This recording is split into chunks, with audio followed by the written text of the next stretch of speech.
Today we'll be taking you guys along for some apartment tours in Tokyo, comparing the differences between traditional leases versus fully furnished flexible lease apartments. Since we have lived in both types before, we'll share some of our own tips and experiences as well. So if you're curious to know a bit more about renting apartments in Japan, then keep on watching! So this is a bit different than our usual videos, but since Jeff and I have been living in Tokyo for almost a year now, we thought why not make a video sharing some of the things that we learned about apartment hunting in Japan. So we've been given access today to film a few apartments from Weave Living, and they're a company that does furnished, flexible rental apartments as well as traditional rentals here in Tokyo. So if you're interested to know more, I'll have their link in the description down below. For context, this first apartment that we're touring is in Asakusa, about a 5-minute walk from the train station. And Asakusa is quite a popular neighborhood. You may recognize Sensoji Temple and Nakamise Dori as some of the most famous spots here. So if you prefer living in a lively area that has a blend of traditional and modern atmosphere, then you'll probably like it here. So first, let's go look at a furnished unit.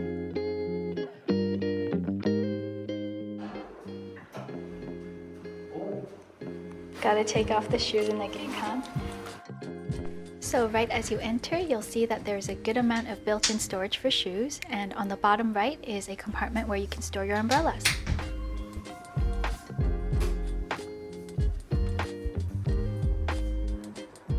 Okay, so first impressions is that I think the layout here is better than most places that we've seen of this size. So this is a 1DK unit, and the 1 means there is 1 bedroom, the D means there's a dining room, and the K means there's a kitchen.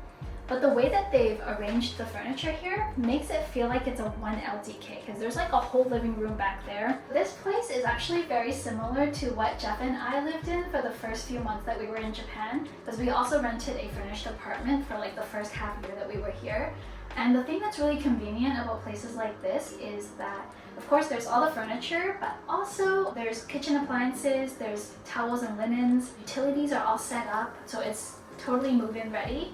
And in Japan, normally, if you rented a traditional apartment, you would have to set up all the utilities yourself. It's like a whole process, so it's actually really great that they've done all of that for you already.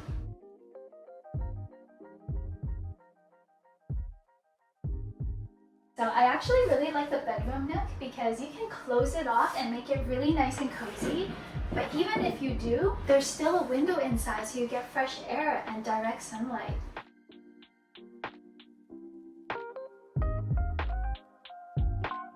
Quick side note, we actually like this style of shelf where you can slide the doors back, but also if you keep them closed, there's actually a ledge where you can display the current book that you're reading or put some pictures, some art.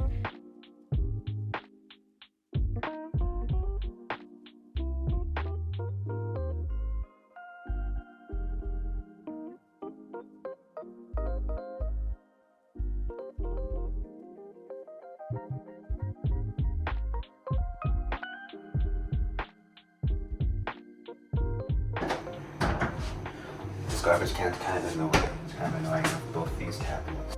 I think I would put it on the side if it were me. I think it's better than blocking the fridge though. Yeah, that's true. I love compartments.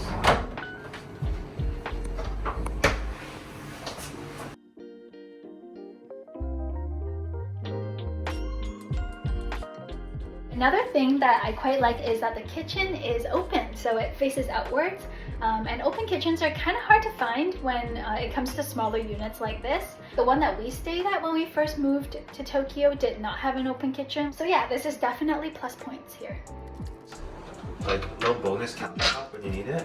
And if you don't need it, you can use it for sink. This is pretty cool. We should get one of these actually. Now let's check out the washroom.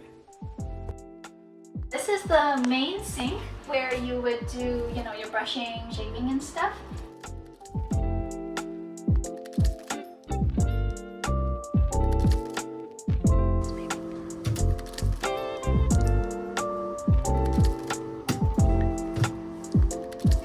Oh, there's the hairdryer.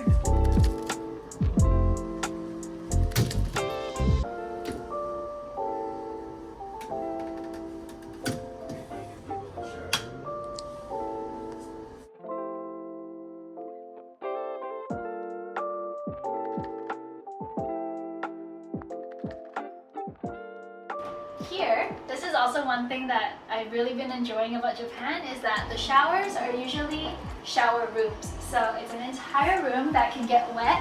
And the way that people usually do it is they will shower and clean themselves in this area. And then once they're clean, then they hop into the bath. So the bath water doesn't really get dirty. And so with families, sometimes they'll just reuse the tub of water for multiple people. The toilet is in a separate room usually. They almost always have it by the entrance because I guess it's dirty and the genkan is also dirty from the outside, so they just kind of put them all together. There's a sink on top of the toilet. I think it's really smart. We have one at our place too. When you flush, the water tank needs to be refilled. The water actually comes out of this tap first, so you can wash your hands, and then that water gets used for the next flush. And of course there is a bidet with heated toilet seat.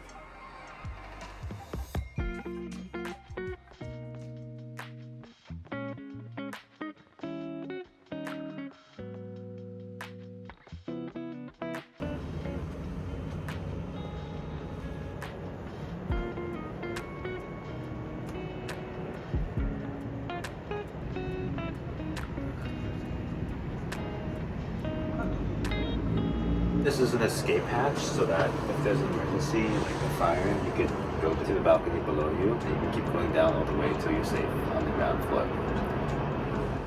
So overall, we think that this unit has a good size and layout for one person to live very comfortably. Now let's go view the next apartment.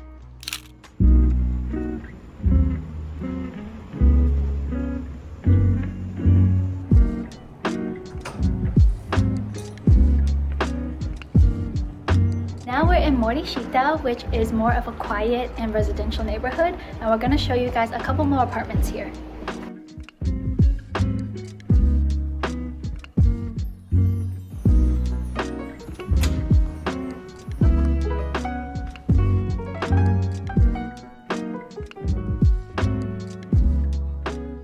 So this is also a 1DK unit, just so you can see what different layouts look like. When you come in, this is the toilet room immediately by the genkan. And then opposite to it is the sink and also laundry.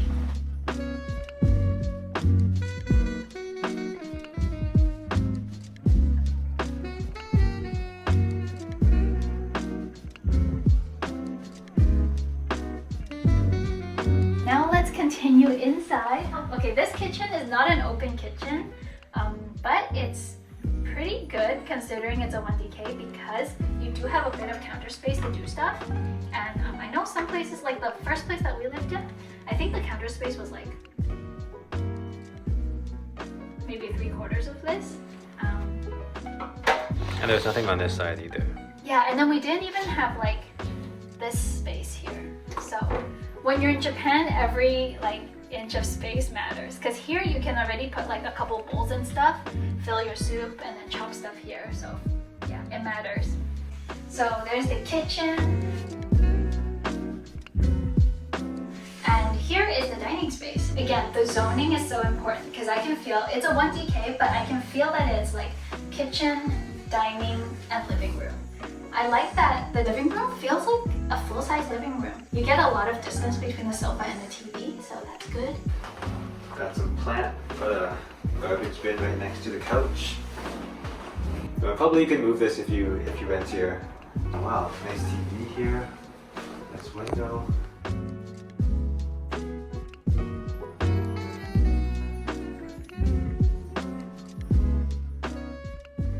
Close it off as well.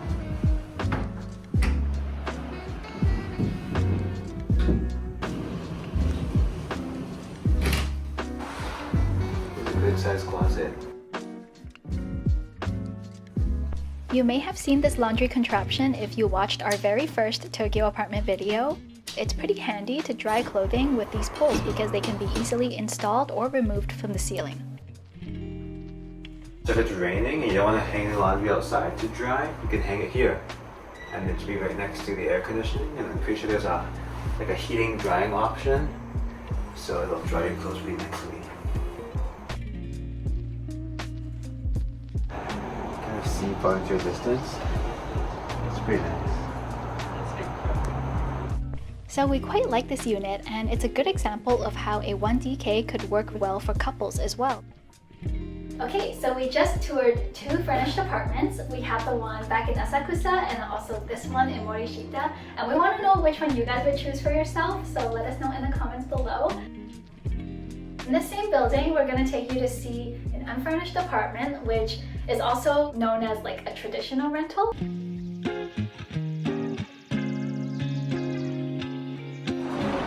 Come in!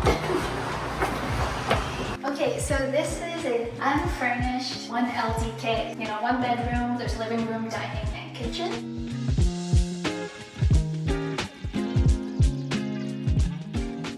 So with this kitchen, there's a fish grill, which is very handy for cooking all sorts of things, not only fish. And then here is a dishwasher, which is not very common in Japan. So if you see one while you're doing a viewing, you know you've got something good. And over here is a spacious walk-in closet, and it's quite roomy, so part of it can definitely double as a storage space.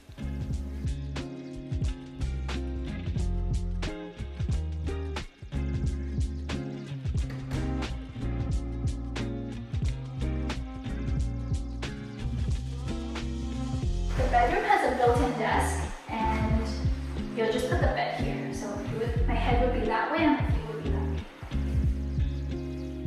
Yeah. There's also these sliding doors for separation.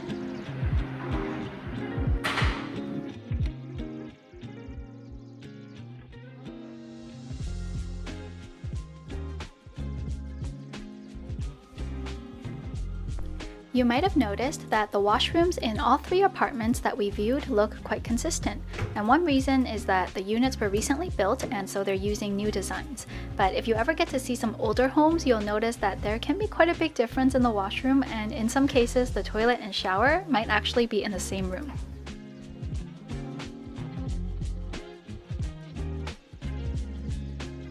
Aside from the lack of furniture, there are quite a few more important differences between traditional versus flexible lease rentals, so we're going to get into that right now for the second half of this video. Okay, now let's go back to our own apartment, sit down and talk about the comparisons and also some tips from our own experiences. Let's use the first apartment that we toured as our example. So that's the furnished 1DK in Asakusa. The monthly rent for that one starts at 235,000 yen per month, which is around 1500 USD. And in comparison, a traditional rental of a similar size in the same neighborhood is usually around 850 USD. So there's a bit of a price difference, but depending on your situation, it actually might be a better deal to go with the furnished one. That might sound weird right now, but we're gonna get into it. One of the biggest differences between these 2 types of rentals are the fees. With the flexible lease unit, the only thing that you need to pay for in addition to your rent is a security deposit, and then you're good to go. But for traditional rentals, there's usually going to be a bunch of upfront fees, and that can add up to 5 to 6 months worth of rent in some cases. This was definitely a shock for us when we first moved to Japan, but it's the norm here. So I'll just quickly break down what those fees typically entail. With traditional rentals, you have to go through an agency, and the fee that you have to pay for that is usually going to be half a month to 1 month's worth of rent. We paid 1 month for ours. Sometimes agencies might waive this fee as part of a promotion, but usually the fee is there, so just be prepared to pay it if you go to traditional route. The next fee that you'll typically see is the security deposit, and this is usually going to be a month to 2 months worth of rent. By the way, in Japan, you're generally not going to get all of your security deposit back, even if you're the perfect tenant, because there's usually going to be a cleaning fee that's automatically deducted when you move out. For example, with our own apartment, that's going to be 40,000 yen for general cleaning, and then another 10,000 yen for the air conditioning cleaning. And you can expect this fee to be higher the bigger your apartment is or the greater number of air conditioners that the apartment came with. Another fee that you'll come across with traditional rentals are guarantor company fees. And this is usually half a month to 1 month's worth of rent. A guarantor company basically is like a middleman between the tenant and the landlord, mostly to protect the landlord. The tenant actually pays the monthly rent to the guarantor company, and the guarantor company is the one that directly pays the landlord each month. If the tenant at some point stops paying rent or is unable to pay rent, the guarantor company is on the hook to keep on making sure the landlord gets their money. So basically, when you apply for an apartment, your application is also forwarded to a guarantor company of the landlord's choosing. When the guarantor company gets your rental application, they will screen it. They'll also usually give you a call and ask some questions, make sure everything checks out, and if they trust you, then they will let the application proceed. We paid half a month's rent for our guarantor company, but I know that some companies charge more, like up to 1 month's worth of rent. The next fee that we're going to talk about is key money or gift money. This is usually going to be 1 to 2 months worth of rent. We paid 1 month for ours, and this is basically a gift to the landlord that you don't get back. So it doesn't really serve any function except, it's purely a gift. Apparently, the idea of key money originated after World War II when there was a shortage in housing, and so potential tenants would give some extra money to the landlords in hopes that they will be chosen over others. Nowadays, not every apartment asks for key money, but from what we've seen, a lot of them still do.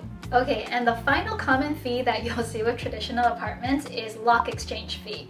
We paid 30,000 yen for ours, which is pretty standard, and it's done for security reasons. They basically changed the lock and key of the front door so that the previous tenant won't be able to get in if they somehow kept their old key. So yeah, with traditional leases, there's definitely a lot more fees involved, and it should be taken into account when you're trying to look at how much it's really going to cost to move into a new apartment. And just for your reference, the rent for apartment number 2 starts at around 1,430 USD, and the rent for apartment number 3 starts at around 1,260 USD.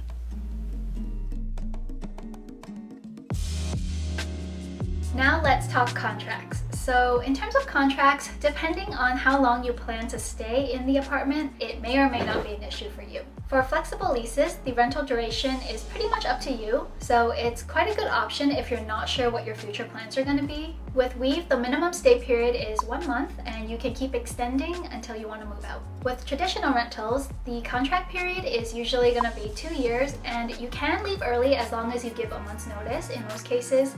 However, it's not really worth it to break lease because of all the upfront fees that you would have already paid, and you don't get those back, except for maybe part of the security deposit. But if you know you're going to stay for most or all of the contract duration, then doing a traditional rental, even plus all the fees, will probably be cheaper than doing a flexible rental for that same amount of time. Okay, so the application procedure is also another area where the two types of leases will differ quite a bit, and depending on your tolerance for paperwork, this could be one of the deciding factors of which type of lease you end up choosing. So as I mentioned before, with traditional rentals, you're going to have to go through an agency, and we were really fortunate to have an English-speaking agent, which was super helpful. And basically, they're the one that's going to help you arrange viewings and help you submit rental applications, which on average can take 2 weeks, sometimes more, to process. There's a list of things that you're going to have to provide, and they can take a bit of time to prepare, so just a heads up. And it's best to have everything that you need for the application ready to go before you start going to viewings, because it's first come, first serve. So once you see a place you like, you're going to want to have the application ready to go so that your agent can submit it right away. Once your application gets accepted, you'll have to go to the real estate agent's office and sign the contracts, just finishing off all the paperwork. In contrast, flexible lease rentals are so much easier to apply for. For example, with Weave, you can do it all in English online, so you don't have to find an agency or worry about language barriers. You can check the availabilities of all the units online. You can pay, secure the unit, even from overseas. Basically, the whole system is designed to be extremely foreigner-friendly, and if during any point in your stay the apartment needs attention or maintenance, you can just contact the English-speaking staff and they'll handle it. When it comes to traditional apartments, one issue that you might run into is that some apartments just aren't foreigner-friendly, meaning they just won't accept your application at all if they know you're a foreigner. And it can also be hard to get accepted by a guarantee company sometimes for the same reason. So if you're going the traditional route, we definitely recommend having your agent check if an apartment is foreigner-friendly before you go into a viewing so you don't waste your time. With all that being said, with the traditional rental market, there is a lot to choose from, even with all these hurdles. It's really just a matter of whether whether or not you want to go through the trial and error process as you try to apply for an apartment. So what we found, having lived in both types of rentals, is that they each met specific needs that we had at different stages of our life in Japan. For us personally, at the beginning, we really wanted to focus on reducing stress and making our transition to this new city as smooth as possible, which is why we went with a fully furnished, flexible lease rental for the first 6 months that we were here. We actually booked it a couple of months before we even arrived to Japan, and it just gave us peace of mind knowing that right upon landing, there was going to be a place that we could settle in and call home. And it ended up being really helpful because for the first little bit, we were really busy with settling into a new job, going to appointments at the ward office, setting up various accounts, and it was great to not have to worry about apartment things on top of all of that. If we could do it all again, I would say that 3 months probably would have been enough in a fully furnished apartment, but we're still really glad that we had the time to check out different neighborhoods and to figure out what our new lifestyle and routine was going to be, because the last thing you want is to feel stuck in a neighborhood that you don't really like or that doesn't meet your needs. And actually, one thing that surprised us was that compared to what we thought we initially wanted in terms of housing, after having lived in Tokyo for a few months, our preferences actually changed quite a bit. So I'm really glad that we took the time to figure that out before we committed to a long-term apartment. And when our 6 months was up at the flexible lease apartment, we moved into a traditional apartment, which is what we're currently living in. We didn't mind going through all the procedures of a traditional apartment hunt because by that point, we were pretty much feeling settled into the city and weren't so overwhelmed like we were at the beginning. And we've got videos of our entire apartment hunting and moving process on our channel if you want to check it out later. But yeah, I think that overall, aside from our personal example, the furnished rentals can also be really useful for anyone who might not be staying long enough for a traditional lease to be worth it because of all the upfront fees. For example, anyone on a tourist visa can rent one of the flexible lease apartments for the 3-month visa period, and if you have the new digital nomad visa, it can be 6 months. Flexible leases are also an option for people who are staying for a while and they know for sure that they don't want to jump through all the hoops of traditional apartment hunting. So yeah, that's it for this video. Hopefully it was helpful in terms of giving you an idea of a couple of rental options available in Japan. If you guys have any questions or if we missed anything, please let us know in the comments below. Thank you so much for watching and we'll see you next time.